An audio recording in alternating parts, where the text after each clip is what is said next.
10 surprising and little known facts about avocado.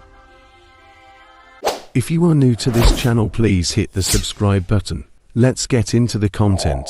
Number 1. Avocado is a fruit, not a vegetable, and is botanically classified as a large berry. Number 2. Avocado is high in healthy fats, specifically monounsaturated and polyunsaturated fats, which can help improve heart health and reduce inflammation in the body. Number 3. Avocado is a good source of fiber, which can aid in digestion and promote feelings of fullness.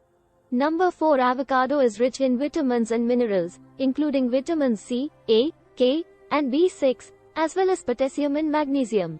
Number 5. Avocado is a versatile ingredient that can be used in a variety of dishes, from savory to sweet, and can be mashed, sliced, diced, or blended into smoothies. Number 6. Avocados were once known as alligator pears due to their rough, bumpy skin and pear-like shape. Number 7. The Hass avocado, which is the most popular variety today, was discovered by a mailman named Rudolph Hass in California in the 1930s.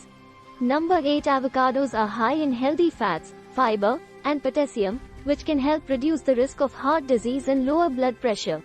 Number 9. Avocado trees can grow up to 80 feet tall and live for over 100 years. Number 10. The avocado was once considered a luxury fruit and was only enjoyed by the elite. It wasn't until the early 1900s that it became more widely available and affordable to the general public. Thanks for watching. Please subscribe Shorts Shan Vlogs.